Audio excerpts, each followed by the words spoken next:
Bonsoir à tous, bienvenue sur le plateau Equinox ce soir. Paul Biya a donc prononcé la phrase rituelle à douce soir devant le peuple camerounais au travers de ses représentants. Au-delà du faste qui accompagne pareille cérémonie, les Camerounais étaient très nombreux devant leurs petits écrans et, en la faveur de cette journée fériée, sont restés très attentifs au discours inaugural de l'homme qui, pour la deuxième fois en 36 années, d'année d'exercice du pouvoir suprême, a prêté serment un 6 novembre.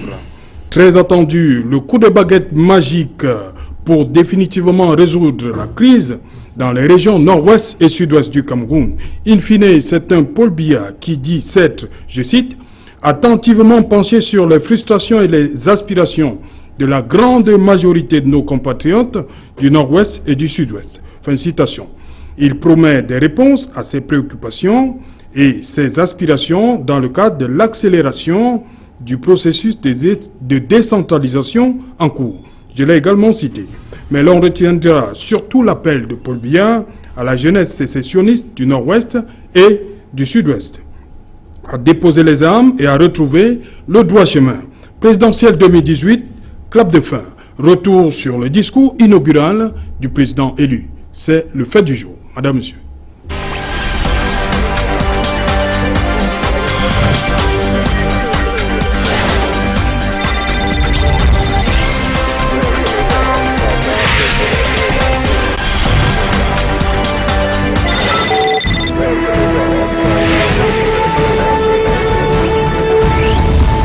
Présidentielle 2018, clap de fin, retour sur le discours inaugural du président élu. Pour en parler ce soir, je suis avec Paul Didier Macon. Bonsoir. Bonsoir à vous et bonsoir à vos millions de téléspectateurs. Vous êtes représentant du parti Univers sur ce plateau. Très exactement. Bienvenue sur le plateau Equinox. Je vous remercie pour votre invitation. Voilà, sur ce plateau également, Max Wabo, bonsoir. Bonsoir Serge Alain. Oui. La société civile, c'est bien ça. C'est bien ça. Même comme on a plusieurs casquettes, mais ça me va. Okay. Sur ce plateau également, Jean-Paul Chouniat, bonsoir. Bonsoir Serge Alain Autou, bonsoir à tous les milliers de téléspectateurs qui nous regardent en ce moment. Voilà, journaliste à la rédaction centrale Equinox Télévision et Radio. C'est bien cela? Une évidence. Voilà. Et également sur ce plateau, il nous fait l'honneur d'être là une fois de plus, Maître Georges Teguin, bonsoir. Bonsoir. Bonsoir Serge Alain, bonsoir à tous mes copanélistes, bonsoir aux millions de téléspectateurs de la chaîne Equinox Télévision. Voilà, avocat au barreau du Cameroun, mais aussi militant et cadre du RDPC. C'est exactement, c'est cela. Voilà, je commence avec vous, Maître Teguin. Dans le discours du président, le discours inaugural aujourd'hui, le président n'a pas fait allusion un seul moment aux enfants, aux élèves portés qui ont été enlevés hier.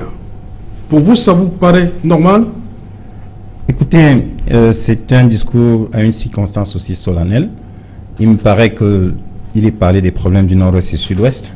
C'était ce qui était pour moi le plus urgent. On a quand même affaire là au plus grand kidnapping depuis le début de cette crise. C'est exact, c'est un kidnapping qui nous n'avons pas encore, enfin je pense que jusqu'à présent, on ne peut pas encore avoir des informations exactes sur le lieu où les enfants ont été emportés. Bon, c'est malheureux, c'est regrettable. Il faut déjà louer les parents. Il faut souhaiter du courage aux parents qui sont victimes de cette épreuve malheureuse. Et je pense que le gouvernement a pris ses responsabilités à travers son représentant local qui est M. le gouverneur. Le chef de l'État, dans son discours, a voulu parler de la crise de manière globale pour évoquer une solution globale sans vouloir rentrer dans les péripéties parce qu'au cas où il devait le faire, il devait en parler tout le temps et par rapport à d'autres choses, il a préféré en parler en disant que force doit rester à la loi. Je pense qu'il a parlé de ce dossier, mais de manière, si vous voulez, détournée. Ok. M. Macron, dites-moi, problème anglophone de manière globale, sans parler de cette soixantaine d'enfants qui ont été kidnappés hier, pour vous, c'est normal? Non, je pense que c'est un manquement. C'est un manquement. Un manquement qui est lié au fait que le discours a sans doute été conçu et finalisé avant cet événement. Donc ça fait que l'événement a dû se produire après et peut-être qu'on n'a pas jugé bon ou utile ou opportun d'introduire cet événement rapidement dans la ligne du discours tel qu'il avait déjà été conçu. Mais je trouve que c'est un manquement, on aurait dû en parler puisque c'est un événement majeur qui interpelle la bonne santé, le vivre ensemble dans notre pays. On devait nécessairement en parler. Je trouve que ça a été un raté et puis il faudra songer à intégrer la vie de la nation dans les prestations officielles, surtout du président de la République, lorsque la sécurité de la nation est ainsi menacée et que des familles entières sont privées ainsi des leurs, sans qu'on ne sache quelle est la destination qu'ils ont dû prendre au moment où nous parlons. Max Wabo, c'est un détail qui ne méritait pas d'être dans le discours inaugural du président aujourd'hui? Non, en toute sincérité, je partage le point de vue de mon ami Macron. Il dit que pour moi, c'est un manquement. On ne peut pas, comment dirais-je là, on ne peut pas estimer que le discours était préparé avant. Non, le président Biya, dans une telle circonstance, devrait avoir une capacité à réactualiser un discours, même si il ne se fiait pas à ses écrits. Oui. Il avait donc la possibilité. Il pouvait improviser. Il pouvait improviser. Donc, mais comme on est habitué à des choses de ce genre, et puis parfois où on l'attend, il ne réagit pas de ce côté. Et c'est parfois regrettable. Jean-Paul Sugnat, même sentiment. On aurait pu rattraper ça en commentant, au-delà de ce qui était écrit. Oui, je pense que une 80aine d'enfants enlevés, je veux dire comme ça, en plein jour dans un établissement scolaire, c'est quand même un gros événement. Je pense qu'aucun chef d'État au monde n'aurait loupé cette occasion. On a souvent vu même avec les présidents français qu'on touche aux cheveux d'un seul Français. On se rappelle même si une fois Sarkozy avait fait tout un voyage pour aller en Colombie parce qu'une compatriote était en difficulté. Donc je pense que le président, s'il avait mentionné, improvisé cette partie dans son discours, ne serait-ce que pour faire un clin d'œil aux parents qui sachent que le père de la nation, comme on l'appelle, est au courant de ce qui est arrivé. Parce que là, ça laisse les parents qui peut-être se sont assis devant la télé pour regarder ce discours inaugural, se disaient peut-être que le président allait penser à eux. Mais imaginez un parent dont l'enfant a été, ou les enfants ont été enlevés face à l'écran et il constate que, parlant du problème du nord-ouest et du sud-ouest, le président n'a même pas, ne serait-ce qu'évoqué pour déplorer. On ne dit pas qu'il dise qu'il voici ce qu'il va faire, ne serait-ce que pour déplorer ce qui est arrivé et encourager les familles. Donc, dans un commentaire. Oui, dans un commentaire en passant. Je pense que les familles se seraient senties assurées, consolées et avoir beaucoup d'espoir que leurs enfants seront retrouvés en bon état physique. Ok. Maître Tegem, dans son discours également aujourd'hui, le président a parlé d'aspiration, il a sorti des termes aspiration, préoccupation, et il pense que tout ça sera résolu dans ce qu'on appelle la décentralisation. On va accélérer. Il a repris l'expression aujourd'hui. C'est ce que les gens attendaient? Je voudrais indiquer déjà que le président n'a pas négligé la situation des enfants puisqu'il a indiqué dans son discours que la force restera à la loi et il a demandé aux fauteurs, il a demandé ou alors informé les fauteurs de troupes qu'ils feront face à la loi. Ça, c'est le premier point. Deuxième point... Vous pensez que ça rassure un des parents, des enfants? Là, c'est un dans ce discours-là? Excusez-moi. Ça, c'est votre maître. Oui, c'est vous qui le percevez comme ça. Non, mais il est suffisamment avisé. Et puis, généralement, dans ce genre d'exercice, c'est pas parce qu'on fait beaucoup de tapage. C'est pas une insulte, mais les parents, quand même, auraient quand même souhaité ce petit clin d'œil du chef de l'État. Je pense que monsieur le gouverneur de la région du Nord-Ouest a été avec les parents. Il s'est déplacé même à cette école. Il est le représentant du président de la République et l'ensemble du gouvernement. Le discours du président aujourd'hui était hyper attendu. Tout à fait, mais il était attendu et puis il a apporté, si vous voulez, les réponses aux problèmes qui se posaient.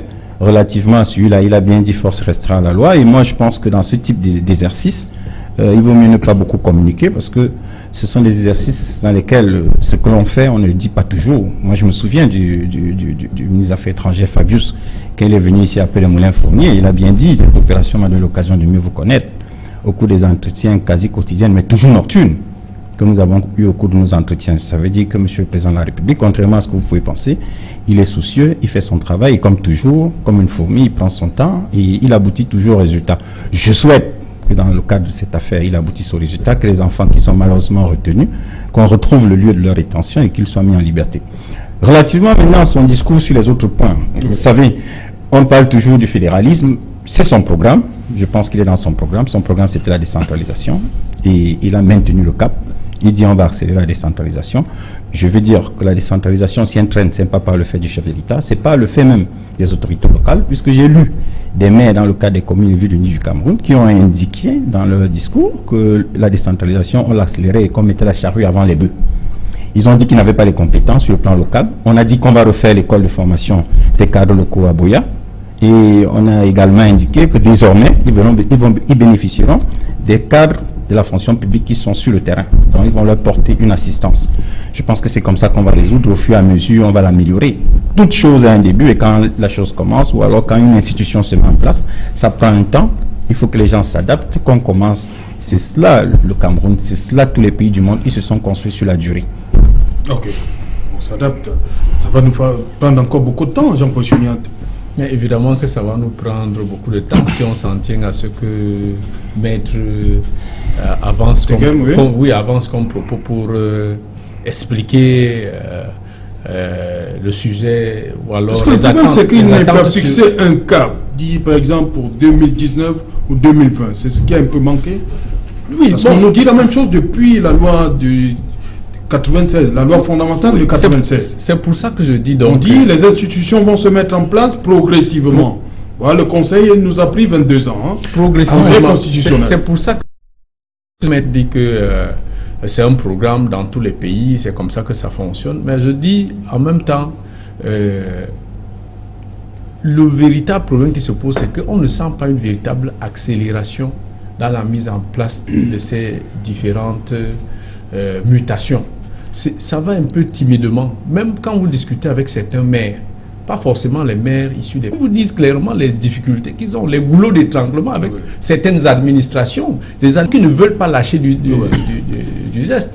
Donc, au-delà du discours qui peut être politiquement correct, reconnaissons qu'il y a des véritables boulots d'étranglement. Vous avez des administrateurs civils, je prends le cas des préfets, ou bien ceux qui sont comme les patrons des maires.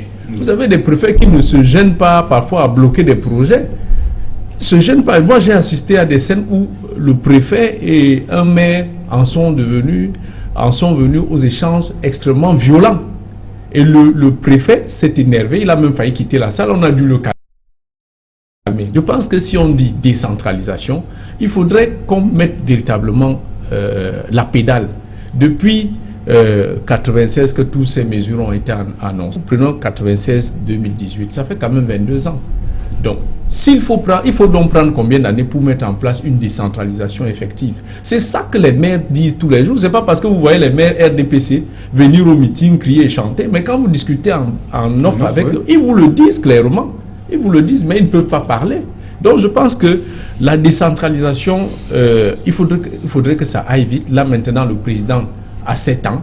Et il faudrait que tout se mette véritablement en place pendant ce septennat. La question que les gens quand même se posent en étant sceptiques, c'est que si de 96 à 2018, voilà les quelques petits pas de la décentralisation, est-ce qu'en 7 ans, on va marquer des grands pas? Donc c'est ça la question fondamentale. Donc je pense qu'au-delà des considérations politiques, vraiment, il faudrait qu'on soit réaliste et logique envers nous-mêmes sur certaines questions. Donc, pour sortir du sujet sur la décentralisation, il a dit c'est le programme du président. Le président est le seul à donner le coup d'accélérateur.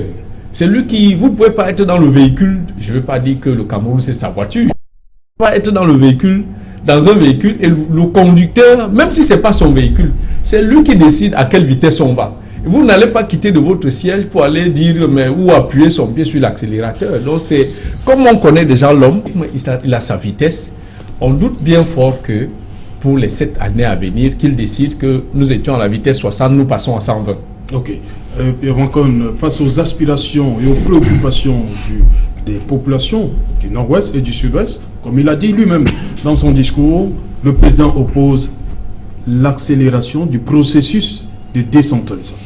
Oui, absolument. C'est la réponse que ces populations attendaient? c'est la réponse qui est contenue dans son programme depuis déjà plusieurs décennies, au moins 2 décennies. Il est connu comme tel, mais il n'a pas encore été mis en œuvre. On nous parle toujours de la progressivité. Je ne sais pas combien de décennies il faut pour mettre un programme institutionnel. C'est-à-dire, bon, sur le plan infrastructurel, on peut évoquer un certain nombre de difficultés, peut-être liées aux capacités financières, n'est-ce pas, de l'État, mais un programme institutionnel, ça dépend d'abord de la volonté. Alors, Maître disait tout à l'heure que nous avons un problème avec la ressource humaine, ou que ce sont les élus locaux eux-mêmes qui s'en plaignent. Mais lorsqu'on imagine une constitution avec la décentralisation comme étant un mode de gouvernance déjà qui accorde dans le pouvoir aux collectivités territoriales décentralisées, mais ça suppose qu'on a mis sur pied toute une infrastructure pour se doter des ressources humaines qui vont piloter le projet. Alors, on devrait donc avoir ces écoles de formation-là. Je veux dire que tout cela doit être imaginé simultanément, n'est-ce pas, avec la conception même de ce projet. Ce n'est pas quand on l'a conçu, et des décennies plus tard, qu'on commence à réaliser que nous avons tel ou tel manquement. Mais c'est des choses qui doivent être faites dès le lancement même du projet. Bon, si ça n'a pas été fait, on se serait attendu au moins que 2 ans ou 5 ans, ou maximum 10 ans après, que toutes ces superstructures-là soient mises sur pied pour pouvoir nous doter des Camerounais dont nous avons besoin, pour pouvoir conduire avec succès la décentralisation. Nous savons tous ici que la décentralisation est une espèce de juste milieu entre ceux qui veulent la séparation du Cameroun et ceux qui veulent rentrer au fédéralisme. Nous sommes dans un juste milieu qui arrange pas mal de gens au Cameroun. Je suis sûr que c'est peut-être l'option majoritaire, je n'en sais rien, mais je suis sûr que c'est peut-être l'option majoritaire, avec l'avantage que c'est ce qui est inscrit dans notre constitution. Donc on n'a pas besoin d'une modification constitutionnelle pour la mettre en œuvre. C'est donc quelque chose qu'on peut faire rapidement si on se donne d'une volonté politique pour réellement y parvenir. Donc on n'a pas à se donner 10 ans ou 20 ans pour pouvoir y parvenir. On a l'impression que des personnes sont habituées à des positions de pouvoir au sein de l'administration et ne veulent pas y renoncer. Ils veulent continuer à être des faiseurs de rois, des ordonnanceurs de dépenses à tous les niveaux, veulent donc conserver ces positions de pouvoir et de prestige et ne pas les céder, n'est-ce pas, aux ayants droit tels qu'ils sont reconnus par la Constitution. Ce n'est pas un problème de temps, ou ce n'est pas un problème de ressources humaines, c'est vraiment un problème de volonté politique. C'est la même chose que nous observons au niveau supranational. C'est-à-dire que lorsque le Cameroun se projette dans les relations avec les pays voisins de la CEMAC ou de l'Union africaine, pas seulement le Cameroun, mais tous les autres pays font des efforts pour traîner des pieds et ne pas accorder une partie de leur souveraineté aux institutions supranationales. La même chose qu'on retrouve au niveau c'est-à-dire à l'intérieur de notre pays, où les gens freinent des 4 fers pour ne pas concéder les pouvoirs qui sont reconnus à la Constitution par, je veux dire, aux élus locaux. Or, nous savons très bien que c'est l'une des solutions, n'est-ce pas, à la crise du nord-ouest et du sud-ouest qui est en train de sévir depuis au moins 2 ans. Les gens ont besoin de se gouverner eux-mêmes. Ils ont besoin d'une autonomie réelle à partir de laquelle ils peuvent donc s'occuper de leurs problèmes, ce qui leur permet, comment on va dire, de résoudre déjà leurs problèmes à la base et ne pas toujours dépendre du pouvoir central, ce qui leur permet aussi d'assumer une responsabilité sur le sort qui est le leur. N'est-ce pas? À ce moment-là, si on les interroge, on ne sont pas obligés de dire que nos malheurs nous viennent de Yaoundé ou, je ne sais pas moi, au-delà de Yaoundé, mais ils sauront très bien qu'ils ont choisi des dirigeants locaux et que ces dirigeants répondent donc de la situation qui est la leur en ce moment. Je pense même que ce serait une bonne chose pour ce régime de se dédouaner d'un certain nombre d'accusations, n'est-ce pas, que de laisser les peuples se gouverner eux-mêmes dans les régions. De sorte que lorsque certaines accusations sont portées au régime en place, il aura beau jeu de dire, mais vous avez élu vos dirigeants, ils sont responsables de tel ou de tel, donc ne m'accusez pas de tel ou tel type de manquement ou bien d'incapacité. Je n'en suis pas responsable puisque les pouvoirs ont déjà été transférés. Mais le fait de tout centraliser fait que finalement, on centralise aussi la responsabilité.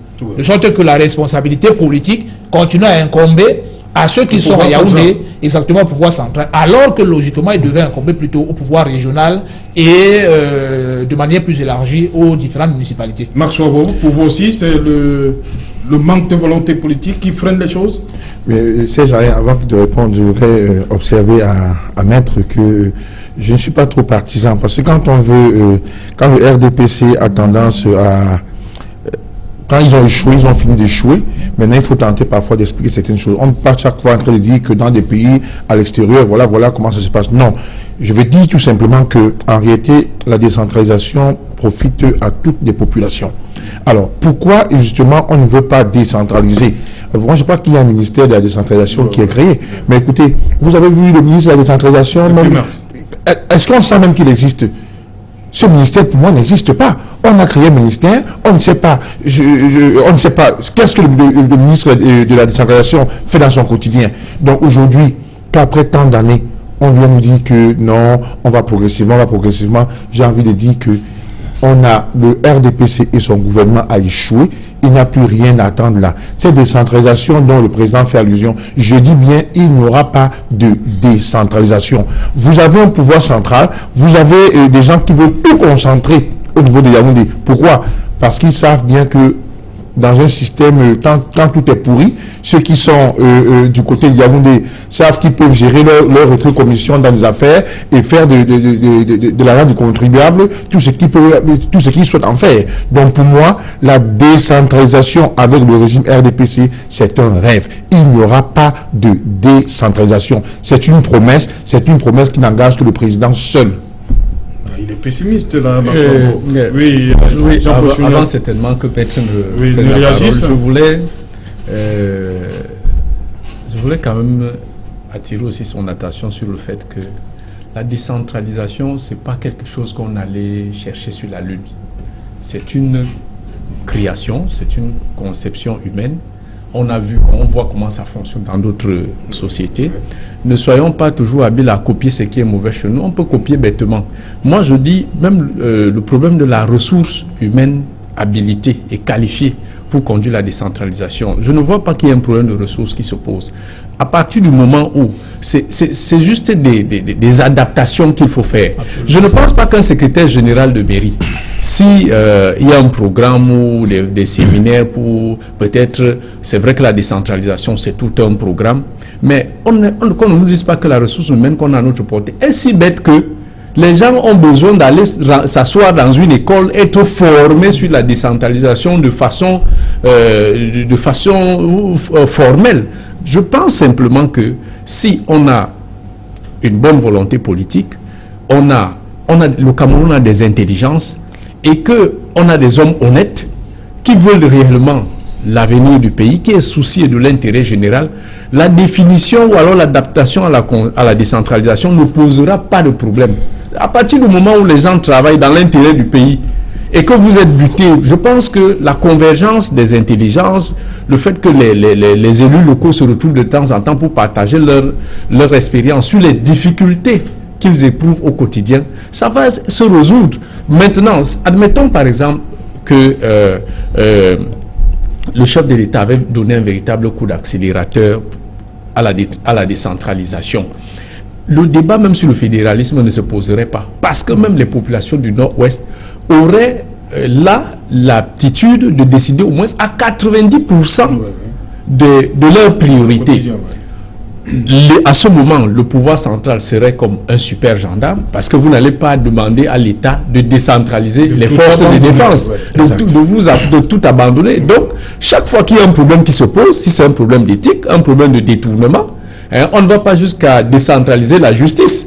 Donc, à chaque fois qu'il y a un égarement ou alors un écart de comportement par rapport à la gestion des fonds publics qui va se poser, et qu'à ce moment, le pouvoir central prenne des mesures sévères pour que la prochaine personne qui sera élue, parce que le mandat électif ne vous met pas à l'abri des poursuites judiciaires quand vous gérez le bien commun. Ça ne vous met pas à l'abri. Donc je pense que si on va dans cette logique, la décentralisation, chaque région ou chaque commune, chaque collectivité territoriale décentralisée se sentant au cœur des prises de décision et de participation, le problème de fédéralisme ne se poserait pas.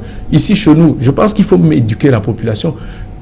Beaucoup de gens ne savent pas que un conseil municipal est ouvert au public et qui peuvent participer au conseil municipal. Si on prend une décision, alors on prend que vous venez de prendre là. Moi, je suis habitant de cette ville. De quoi s'agit-il? Vous avez utilisé des termes là que je ne comprends pas. Expliquez-moi clairement. À ce moment, à ce moment, si vous avez les difficultés à lui expliquer, alors que c'est ces citoyens qui viennent participer, c'est votre vivier électoral. Mais si à partir du moment où vous ne voulez pas leur expliquer clairement ce que vous êtes en train de faire, mais oui, vous tirez une balle dans la jambe avec l'appui de la société civile. Prochain mandat, on va vous mettre en difficulté. Ok.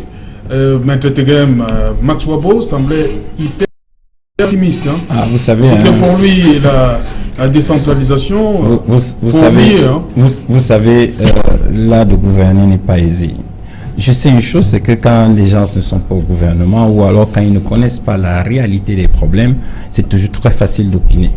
Moi, je m'en tiens aux déclarations des associations des maires. Comme il est vu l'Union du Cameroun, ils se sont réunis, ils ont posé leurs problèmes. Quand la loi de décentralisation a été votée en 2004, l'État a commencé à transférer les compétences. L'État a transféré les compétences aux mairies.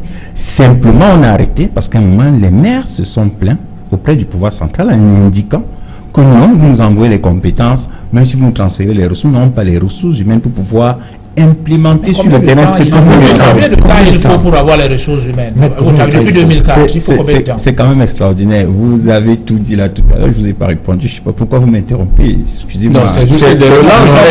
C'est juste de relance. Je vous laisse apporter d'autres je vous laisse développer. Je vous laisse développer. Vous imaginez tous les trois, vous êtes allés à nous cognant dessus, alors que nous sommes en train de travailler. Et puis bon, c'est ça, quand vous travaillez toujours, vous recevez des coups. Nous continuons à travailler, nous sommes dessus, sur la décentralisation. Quand vous dites combien de temps, mais elle se met en place de manière progressive. Quand vous dites combien de temps, on a mis en place en ce moment un ministère de la décentralisation et développement local. Le ministère a 6 mois d'âge, mais vous dites que vous ne savez pas à quoi il sert. Ce ministre se déplace pratiquement chaque mois, il est en déplacement dans les mairies. Il donne les recommandations au maire, il donne les recommandations au préfet. Mais vous dites que vous ne savez pas à quoi ça sert. Vous dites combien de temps? Le ministère a été créé au mois de mars dernier. Il n'a même pas un an d'existence, mais vous le jugez et vous dites qu'il a échoué. Attendez, soyez un peu sérieux. Quand vous avez un projet, même vous-même à titre personnel, quand vous avez votre projet, vous donnez quand même un temps pour l'exécuter. Vous ne pouvez pas dire que la décentralisation est un échec chez nous, alors que le gouvernement a toute la bonne volonté. Mais il faut savoir une chose, là de gouverner n'est pas aisé.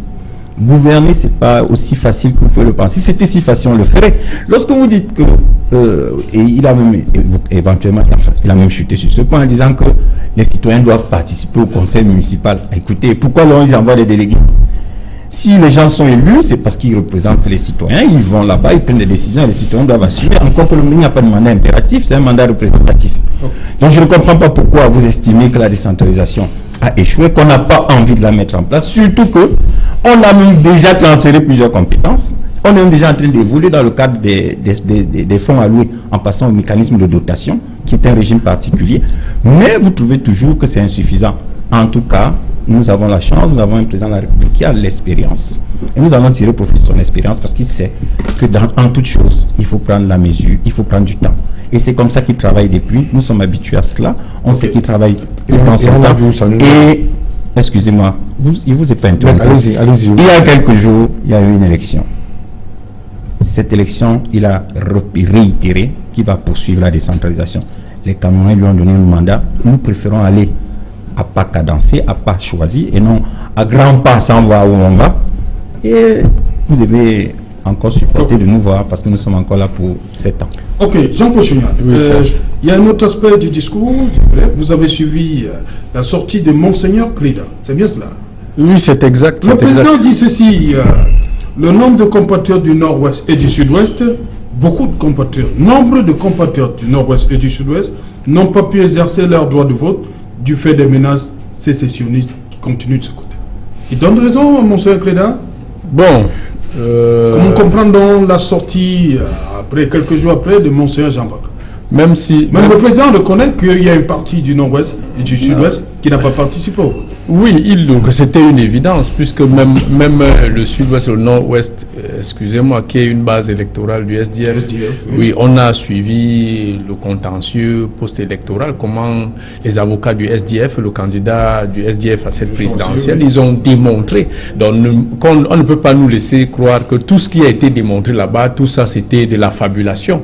Donc, je pense que le président lui-même, il a dû suivre le contentieux post-électoral et il a pris acte. Donc si le président lui reconnaît que bon nombre de compatriotes, certainement, moi c'est la majorité. Pourquoi avoir fait un procès à Monseigneur Cléda? Non, est-ce que c'est le président qui a le fait... président, je parle de ceux qui ont fait des sorties après Monseigneur. Vous savez, ceux qui ont fait des sorties après Samuel Cléda sont des militants qui sont en quête de positionnement.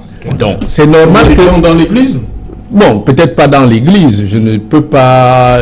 seul le Monseigneur Jean Barga, c'est pourquoi il a dit ce qu'il a dit. C'est un homme d'église. Je ne sais pas si c'est une confrontation avec Monseigneur Samuel Cléda. Une réponse du berger à la bergère. En tout cas, moi, je m'en tiens aux déclarations et faisant le lien avec la déclaration du président qui, de façon sibylline, reconnaît que les citoyens du sud-ouest et du nord-ouest n'ont pas participé au vote comme il se devait. La seule chose que j'ai à dire, c'est que tout ce monde-là, avant d'avoir leur casquette de religieux ou d'hommes politiques, sont d'abord, surtout les religieux, sont d'abord des citoyens camerounais. Monseigneur Samuel Cléda est ressortissant, il est ressortissant de l'extrême nord Cameroun, ressortissant de l'extrême nord Cameroun. Il a certainement des familles là-bas. Donc, quand il s'est étonné par rapport aux résultats du nord-ouest et du sud-ouest, c'était normal que les militants du RDPC passent à l'offensive. Il faut bien montrer au président que non, face à ceux qui se positionnent, qui apparaissent comme détracteurs, nous sommes là pour assurer la veille. Donc je pense que on peut mettre ça dans cette logique, mais ça ne change rien. Ça ne change rien au fait que le président a reconnu qu'il n'y a pas eu élection. Bon nombre de citoyens n'ont pas participé aux élections. Je pense que là, il met même quelque peu... Ok. Jean-Paul Sougnane, je crois que nous avons le palais d'unité repérage là. Nous allons donc suivre cette soirée depuis Yaoundé et tout dit.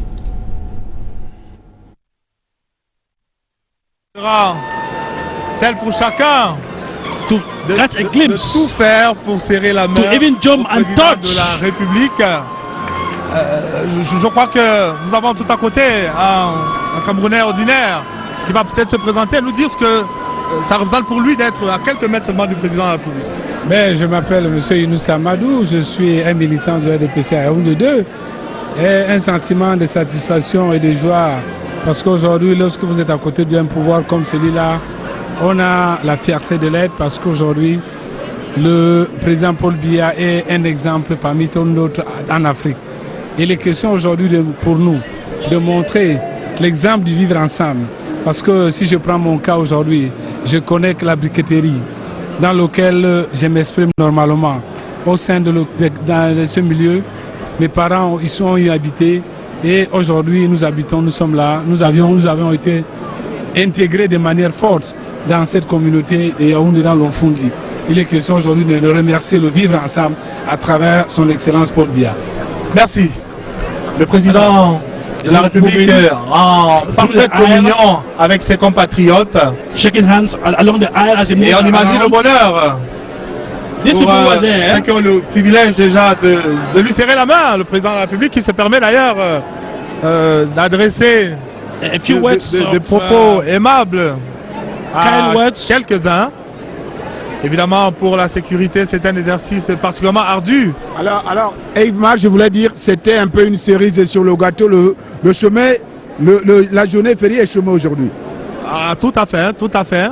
Et on imagine bien d'ici à quoi peut ressembler cette célébration dans les quatre coins du Cameroun et même au-delà. Especially as today was the 6th of November, a normal celebration day for the CPDM. But today is the President of the Republic. It means that all other Cameroons, the CPDM, first of all, the new deal that came on the 6th of November to celebrate in a grandiose manner throughout the national territory. Et comme le disait le directeur général de la CRTV, Charles Ndongo, aujourd'hui, ce n'est pas une seule victoire qui est célébrée, c'est un ensemble de victoires. C'est un ensemble de victoires concernant directement le président de la République. C'est une victoire à l'élection présidentielle, mais c'est également la victoire de la maturité du processus démocratique du peuple camerounais. It's not very far from where we are running our commentaries. It's just a few paces. Oui. President Paul Biya and his quelques wife mètres are de just nous. a few paces away from where we are reporting at this moment. he is going to move along that aisle. Le président de la République échange avec le ministre délégué à la présidence chargé de la Défense, sans doute pour prendre les dernières nouvelles concerning de terrain. latest security issues, Voilà. especially Qui sont, in the comme vous northwest savez, les and questions southwest region. sensibles. Et tout à côté, on voit le président avec le ministre Paul Atanganji. C'est l'un des acteurs clés One of the de ce major processus players qui a conduit of the electoral process. évidemment à la fin heureuse, au dénouement heureux de ce processus électoral. And Madame Chantal Du côté Biya de did the same l'administration. thing, speaking to the same people, exchanging a few words Avec of évidemment sa comfort. touche particulière, Madame Chantal Biya. Mhm. Toujours la main sur le cœur, avec toujours ce sourire en partage, le président de la République avec Jean de Dieu Momo, qui, qui a eu le privilège d'avoir un You bref see, échange he is greeting people avec le président Biya. just near where we À are. quelques mètres de nous, It's le président de la République, President voilà. Paul Biya. Et la première dame Chantal Biya, juste à quelques centimètres de nous, Ismac, elle également Madame Chantal Biya is just qui near. adresse un Madame bonjour. Chantal Biya is not very far from where we are reporting. C'est She véritablement is taking her la time, totale greeting everybody. convivialité. She's very relaxed, quite relaxed. Hein? Madame Chantal Biya qui She is prend very son temps, relaxed. qui prend son temps. It's quite interesting here. It's a Et tense atmosphere. I must say, she was not very far from where we are reporting. And then people were just sending their arms, greeting. You know, she threw in a few words here and there, and people were happy, jumping.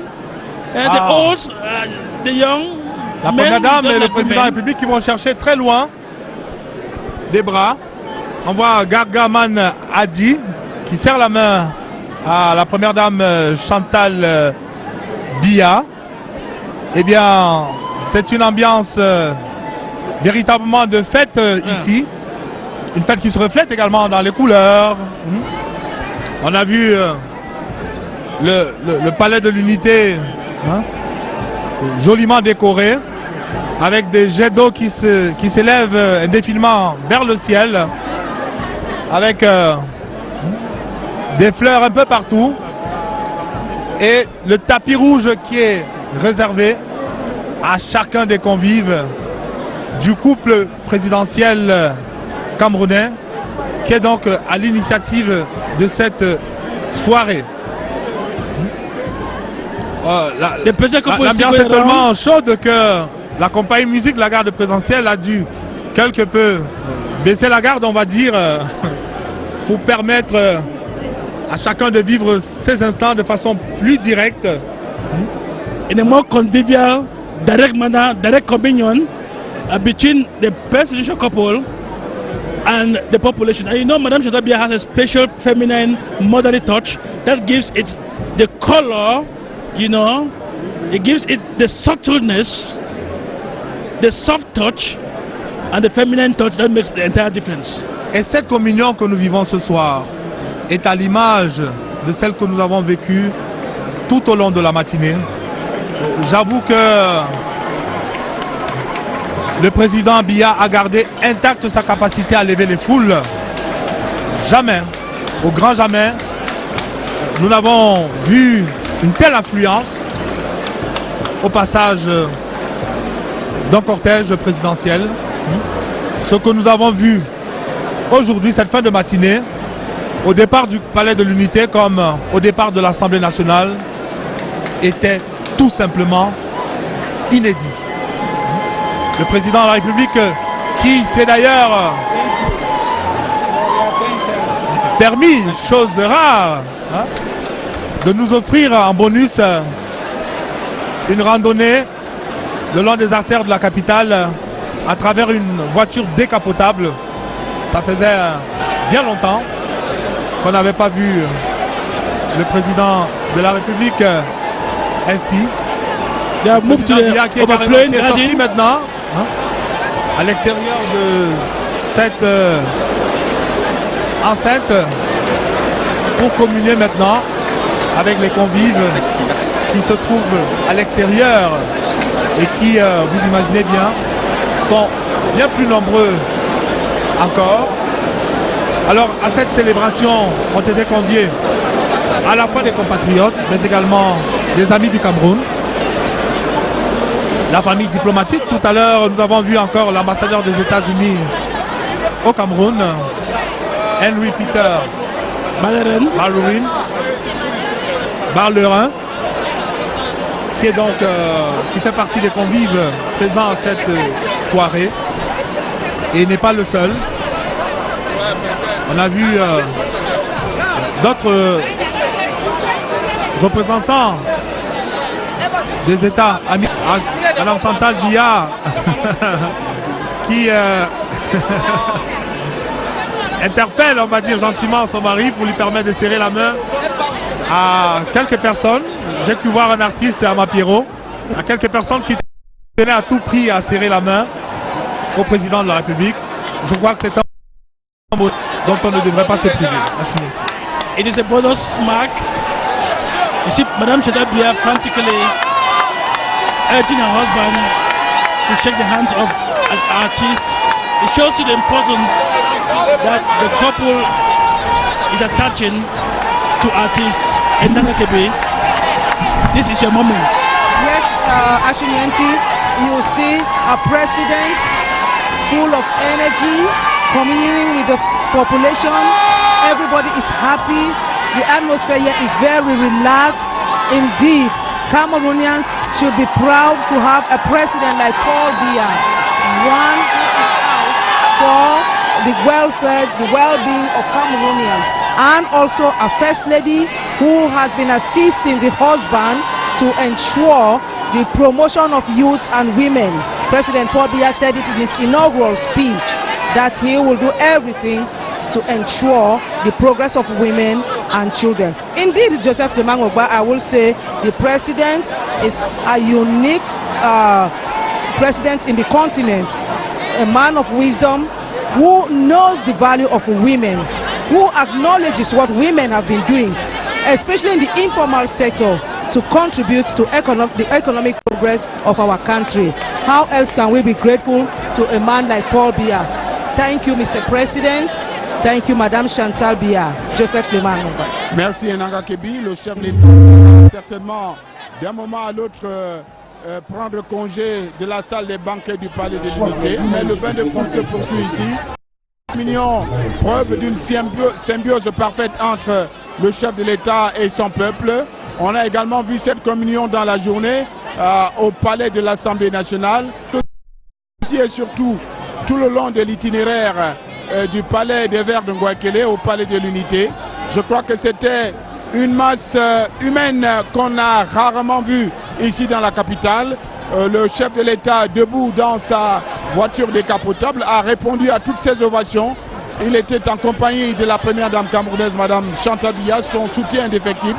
La première dame camerounaise qui continue là de saluer les milliers de convives qui sont ici. On vous l'a dit, il y a près de 7000 personnes qui ont été invitées, 2000 environ à l'intérieur de la salle des banquets et 7000 à l'extérieur. Ils sont là aujourd'hui comme Zachary Niman et son épouse qui viennent là de serrer la main du couple présidentiel. La fête se poursuit ici au Palais de l'Unité. Une très belle fête pour Paul Biya, résolument l'homme du 6 novembre. Paul Biya, the man of November 6th, a double ceremony here in one. Today, Cameroonians are celebrating President Paul Biya's 36th anniversary in power, and at the same time celebrating Paul Biya's oath-taking ceremony as the president of the country for the next 7 years mandate. We are really grateful to God Almighty for giving us a dynamic leader, unique character.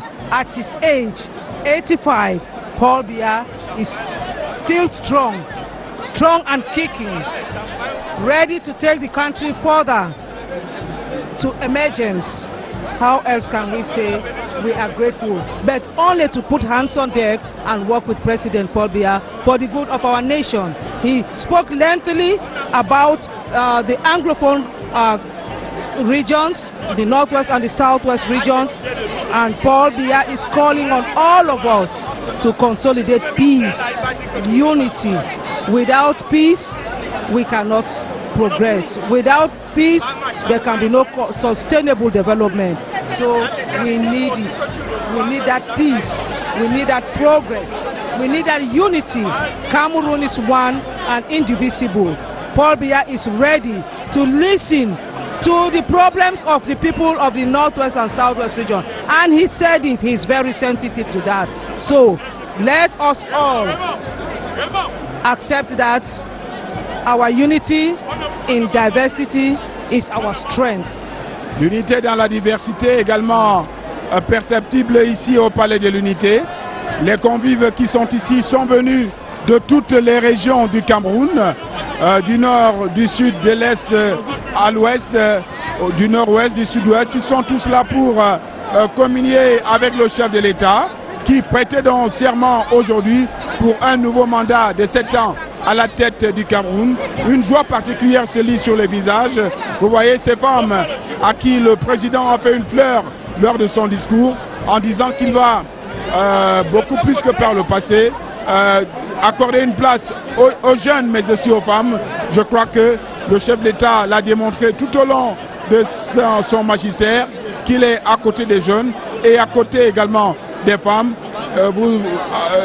Ils sont là nombreux aujourd'hui pour acclamer le chef de l'État et le président de la République qui joue les prolongations pendant qu'on voit le professeur Jean-Marie Kassia et Madame Chantal Biya qui sont en parfaite communion également.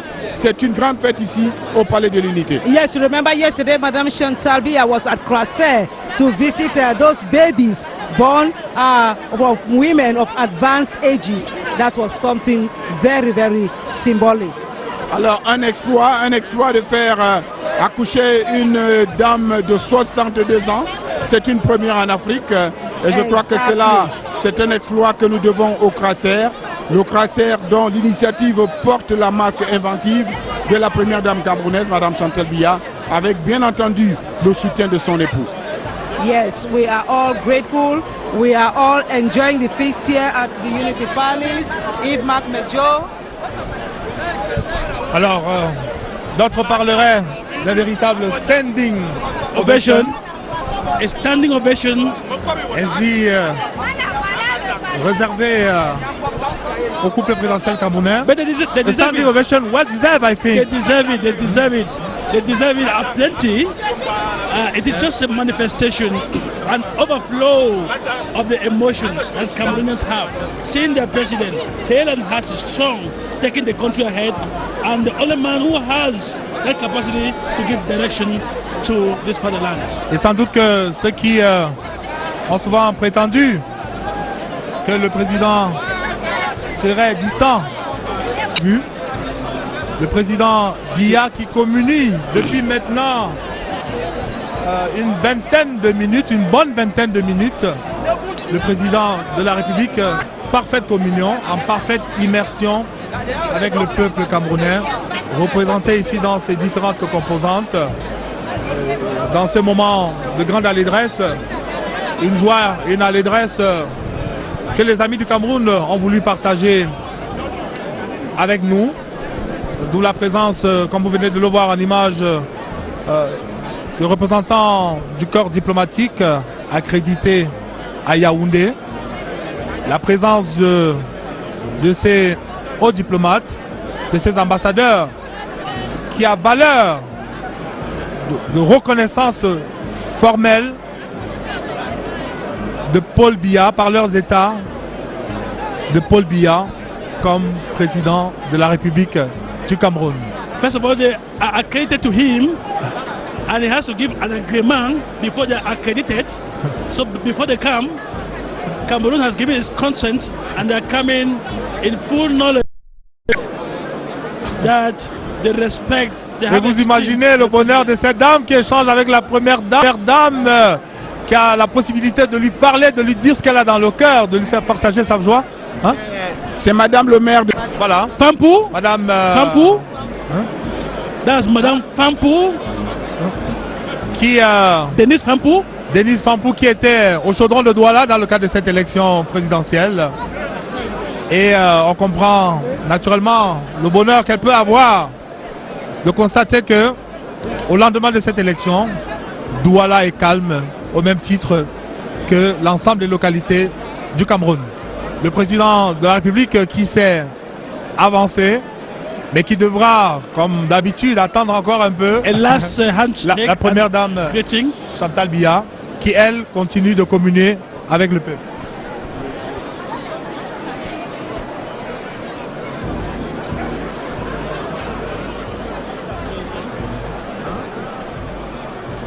Allô? Alors, la première dame qui échange, qui adresse Plateau et qu'il en soit, toujours en compagnie de nos 4 invités. Jean-Paul Chounian, vous aviez la parole. Vous étiez en train de développer sur cette sortie, on va le dire, du président qui faisait référence à ce que les populations du nord-ouest et du sud-ouest avaient été empêchées de participer au vote du fait des sécessionnistes. Oui, le président, je disais que tout est parti des sorties des 2 prélats dont vous avez évoqué. Donc, je dis que le président, si le président l'a indiqué en reconnaissant que les populations n'ont pas pu exprimer n'ont pas pu accomplir leur devoir civique, je pense que ça donne aussi du crédit, même si c'est une interprétation, ça donne du crédit aux préoccupations de Monseigneur Samuel Keita, que si la majorité d'un électorat ne participe pas à une élection et qu'on se retrouve avec un candidat qui gagne avec des scores de 81%, ça pose quand même problème. Parce que je ne suis pas sûr que, vu le taux d'abstention, je ne veux pas appelons ça abstention parce qu'ils n'ont pas voté, on met ça dans le panier de l'abstention. Comment ferez-vous pour avoir 81% peut-être sur la base de quelques-uns qui ont voté, qui ont voté. Donc, je pense que sur ce discours aussi, les populations du nord-ouest et du sud-ouest attendaient que le président s'adresse à eux en leur disant quelque chose de fort. Parce que c'est vrai qu'ils sont dans le Cameroun, le président fait un discours généreux adressé à tous les Camerounais, mais je pense que ce qui se passe là-bas, on a des déplacés, des gens qui sont partis de ces 2 régions-là, qui sont à Douala, ils sont à Bafoussam, ils sont un peu partout, ils sont dans le Mungo. Il y avait certainement beaucoup d'attentes. Donc je pense que les sorties des 2 prix-là, chacun était dans son rôle d'abord en tant que citoyen camerounais et peut-être en tant que autorité religieuse, mais davantage une autorité morale qui doit toujours se poser des questions par rapport à une situation qui se pose, dont peut-être qui ne semble pas être très à leurs yeux. Ok, bonsoir. Merci. Bonsoir Cédric Noufélé. Bonsoir Serge Alain, bonsoir à vos invités. Voilà, le 20h, c'est dans un instant. Qu'est-ce qui va constituer l'essentiel de ce 20h très attendu en cette journée fériée à la prestation du serment du président élu? Nous vous présenterons les points saillants et les meilleures séquences de cette cérémonie de prestation de serment de Paul Biya à l'Assemblée nationale. Au-delà du rituel républicain, nous allons décoder son discours axé sur 3 points majeurs: la crise anglophone, les orientations économiques pour relancer la croissance, mais aussi le clin d'œil adressé à la jeunesse camerounaise qui a manifesté son intérêt pour être associé dans la gestion de la chose publique. Nous parlerons également de la folle journée de Maurice Kamto et ses partisans, classé officiellement 2e à cette présidentielle 2018. Sa manifestation contre Paul Biya a été réprimée et nous évoquerons la position de l'Organisation des Nations Unies au sujet de ces enfants élèves enlevés depuis déjà 24 heures du côté de Bamenda et dont on est sans nouvelles jusqu'à 7 heures. Voilà, madame, monsieur, le développement de tous ces titres, c'est dans le 20h de Cédric Noufélé dans quelques instants. Quant à moi, je vous retrouve après pour le débrief, toujours en compagnie de nos 4 invités. Voilà, le débrief toujours en compagnie de Pierre Macon, Jean-Paul Chounian, Max Wabo et Maître Georges Tegem. Je commence avec vous, Max Wabo. Maurice Kamto a choisi le 6 novembre à sa manière. Et il est dans son rôle, hein, et puis c'est son droit le plus absolu. Alors, nous savons tous que le professeur Maurice Kamto, autant pour moi, revendique une victoire qu'il estime volée. Et Du coup, s'il estime qu'il peut entretenir ses partisans le 6 novembre pour leur dire, écoutez, malgré ce que M. Biya et son conseil constitutionnel sont en train de faire, sachez que le combat continue, il faut toujours résister. Je ne trouve pas du mal à cela. Donc, il est effectivement dans son rôle de réclamer son droit le plus absolu. Ok. Jean-Paul Chouingat s'est sorti de Maurice Kamto un 6 novembre dans la même ville que le président Biya a choisi de prêter serment. Bon, c'est vrai que moi j'aurais un avis. Vous voulez attirer l'attention aussi? Son événement aussi. Moi j'aurais un avis contraire, même quand je dis quelque chose qui est contre le RDPC. Maître pense que peut-être je tire sur le RDPC. Maintenant, quand je vais dire contre le MRC, les militants du MRC vont aussi me considérer comme un pro-RDPC. Donc, malheureusement, nous on est habitués à cela. Là, la précision valait la peine. Oui. Moi, je pense honnêtement que cette sortie de Maurice Kamto, où il s'est adressé à ses partisans, le 6 novembre étant donc le jour de prestation de serment, un jour symbolique, il a choisi peut-être ça pour ce jour-là pour faire aussi entendre sa voix d'une manière ou d'une autre. Donc ça c'est d'un côté. On peut, je lui concède ça sur ce volet-là que son action, son geste est compréhensible. À l'opposé, je pense qu'il n'aurait pas dû. Pourquoi? Parce que il a déclaré que le Conseil constitutionnel lui a volé sa victoire pour l'attribuer au candidat Paul Biya. Il a fait des sorties, les gens ont entendu.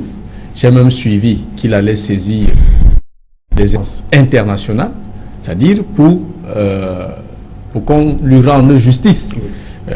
De ce cas, je ne pense pas qu'il est encore important, parce que j'ai suivi un extrait de son échange avec ce qu'il disait chaque fois, même pendant la campagne électorale. J'ai eu peut-être le privilège d'être le journaliste à l'avoir suivi durant toute sa campagne électorale. Donc le discours est pratiquement artisan. Donc je pense aussi que juristes de haut vol, ce sont ces mêmes juristes qui nous ne vous faites pas justice en allant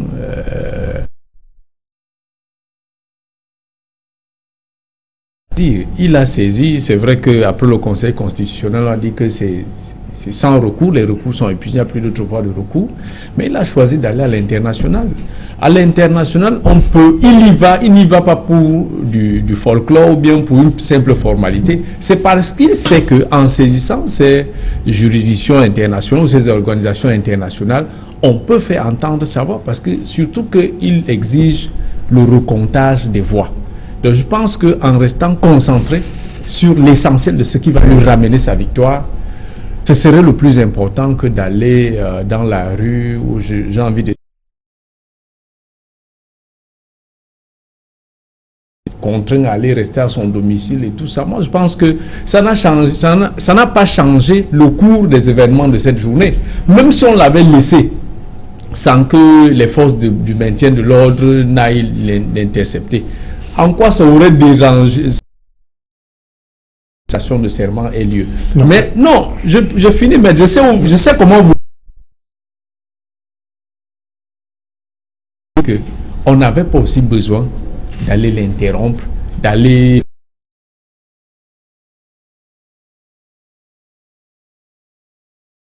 Quand vient ici, il dit qu'il veut marcher, on vous laisse marcher, vous pouvez marcher dans toute la ville de Douala.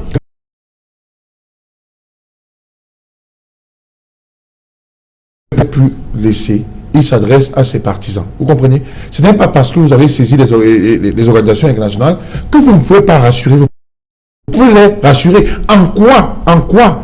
Vous répétez ce qu'il dit, n'est-ce pas? Oui.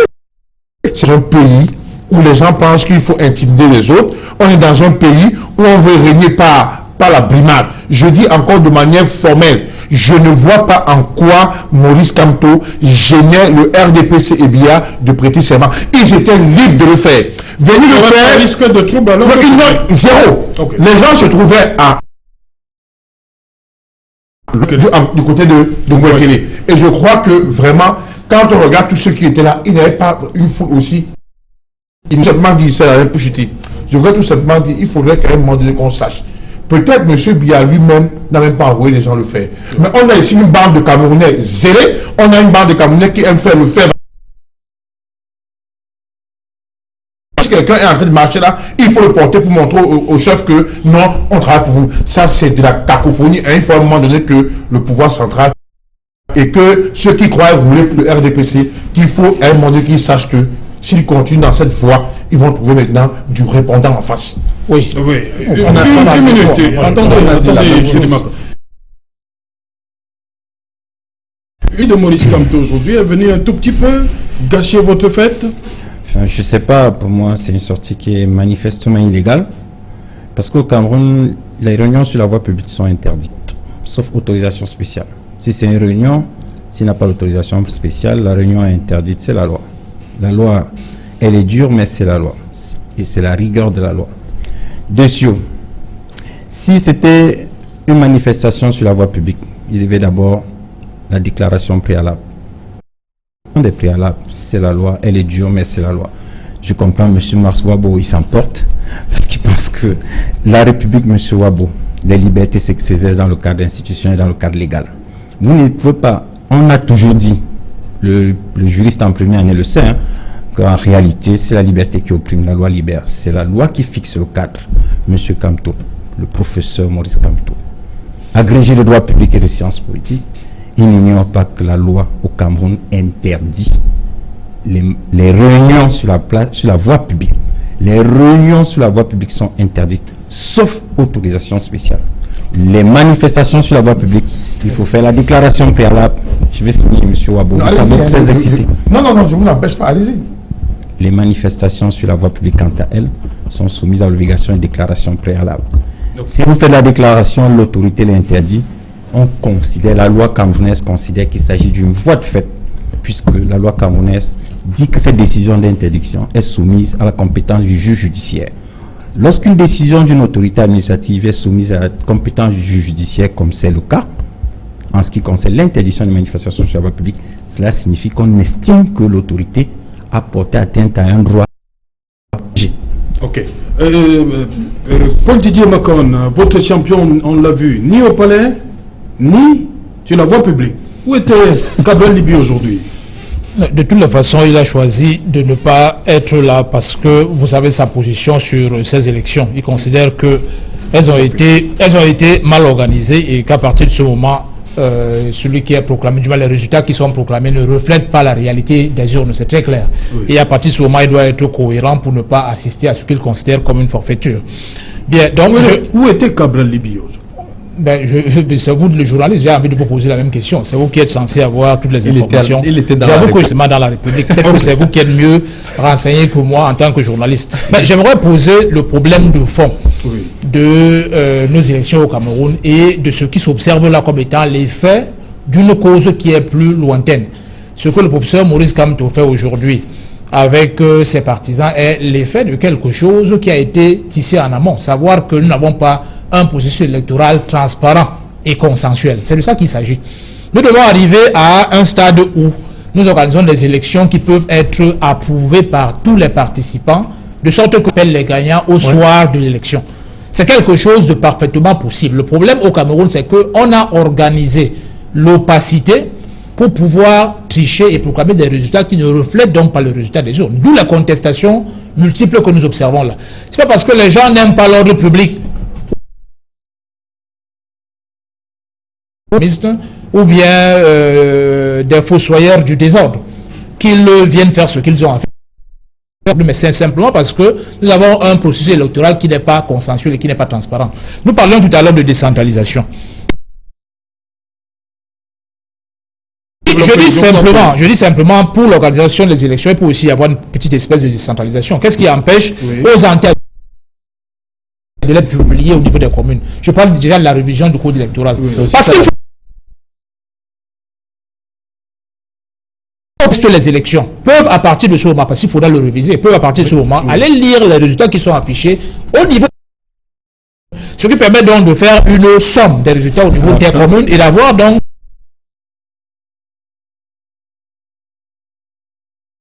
trois sections, de sorte que les revendications portent sur 25 000 PV, ce qui est impossible de rassembler tous ces 25 000 PV et de les présenter à une autorité qui serait chargée. Mais il y a un candidat qui dit qu'il a... De les valider ou bien de les invalider. Mais 17 000, ça ne veut pas 25 000. Même si les 17 000 sont authentifiés, même si les 17 000 sont authentifiés, ceux qui font de la polémique juridique, je suis sûr que juridiquement, ils ne seraient toujours pas fondés à justifier sa victoire ou bien sa défaite. À partir des 17 000, on va lui demander les 25 000. S'il en présente 24 000, on va lui demander la somme qui reste. Donc, vous voyez bien que c'est organisé pour qu'il n'y ait pas de transparence. Pour qu'il y ait de la transparence, il faut simplifier. Pour la simplifier. Donc, il faut simplifier, il faut avoir 360 PV. Et de sorte que facile parce que c'est dans l'opacité que les autres ont la possibilité d'organiser toutes sortes de fraudes, de magouilles, n'est-ce pas? Et que la transparence les gêne manifestement. Ok, Jean-Paul Chouinat, le président ce matin également a demandé aux sécessionnistes de déposer les armes. Sera-t-il entendu? Cet appel du président. Bon, je pense que si les sécessionnistes n'ont pas déposé les armes depuis, c'est pas parce que le président ne leur a jamais adressé un appel en leur demandant de déposer les armes. Je reste quand même dubitatif que le message puisse toucher les sécessionnistes et qu'un matin ils disent bon.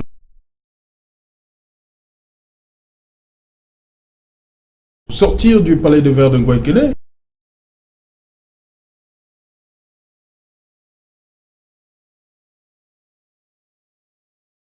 Des sécessionnistes.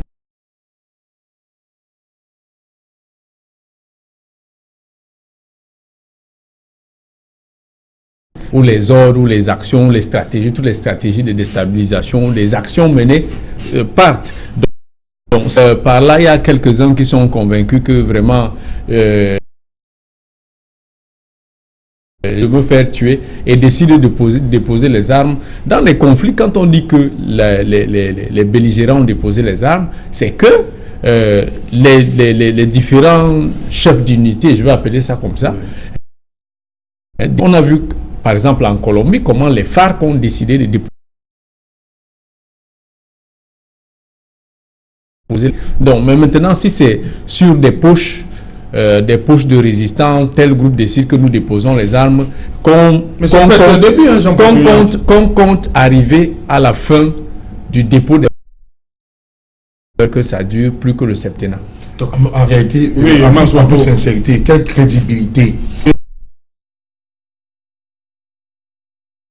là-bas, en fait, il est en joie. Après avoir fini avec frauder avec son appareil électoral, il est en joie. On tend le micro, il vient vous dire les socialistes ont commencé à déposer les armes. C'est le même ministre de l'AT qui avait pris des films au Nigeria pour accuser des gens ici qu'on est en train de couper au mange des gens, n'est-ce pas? Donc pour moi, c'est un farceur. Ce qu'il dit là, de ne pas tenir la route. Non, voilà. Le président a tenu, il a dit, pour le président, c'est que il faut que la guerre s'arrête.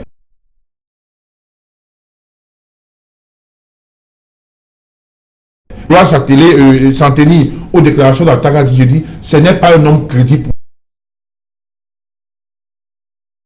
Moi, que serait plus de crédibilité? Je vous dis encore, vous avez un monsieur comme Atangadi qui a fini de frauder ces élections, qui a fini de... Je vous en prie. Allez, vous en prie. Bon, je vais essayer de répondre. Vous avez un monsieur comme Atangadi qui a fini de faire du spectacle. Au moins, ça, c'est le mot est quand même juste. Il finit de faire du spectacle. Je dis encore. Quelqu'un qui sort de sa joie, il vient, il raconte des choses comme quelqu'un qui sort d'un coma profond. Je reste toujours pour lui, mais je dis tout simplement que venant de Atangadi. Maître Tegem, Monsieur Wabo me semble on peut espérer. Il est très hystérique, Monsieur Wabo, on ne parle pas comme ça d'un ministre de la République. Monsieur Atangadi est un ministre de la République. Pas d'un ministre de la République. C'est un grand honneur d'être promu au poste de ministre de la République.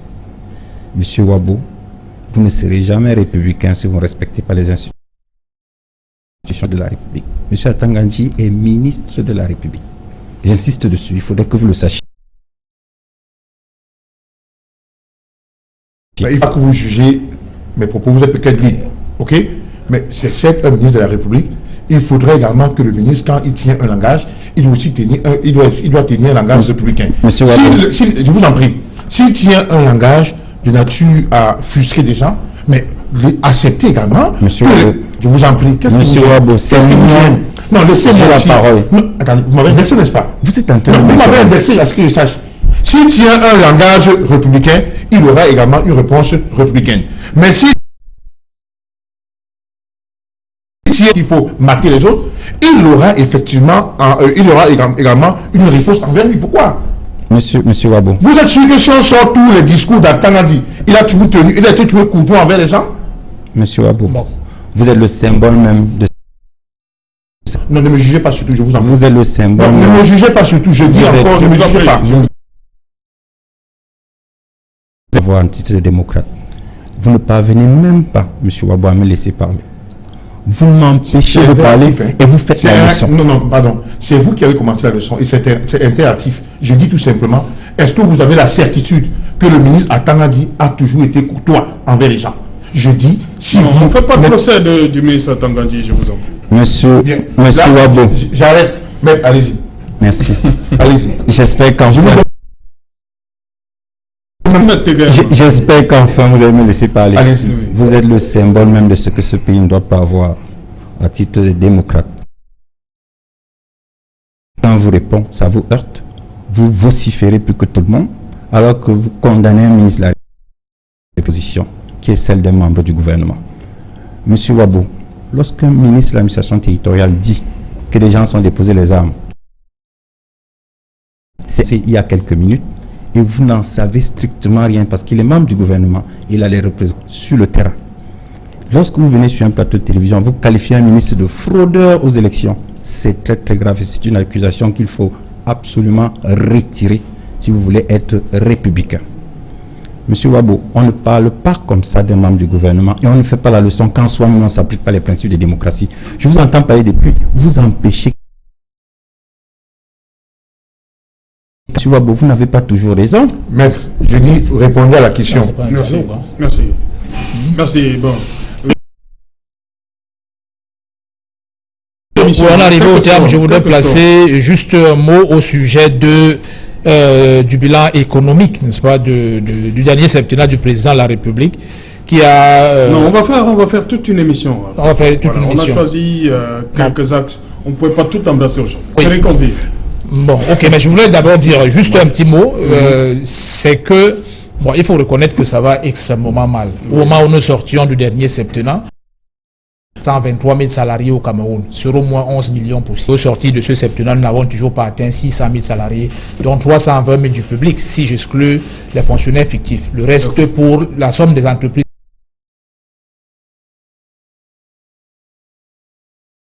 Je ne dois pas parler du taux de chômage, parce que vous pouvez en déduire automatiquement. Si vous avez d'emploi, vous voyez le taux de chômage. Vous pouvez aussi, à partir de là, avoir un jugement objectif de ce septennat qui vient de se terminer. Merci, cher monsieur. Merci, M. Tegem. Merci. C'était un plaisir. Ben, monsieur Wabo, il faut réviser vos positions. C'est très, très grave. Non, je suis désolé. Merci, Marc Wabo. Merci.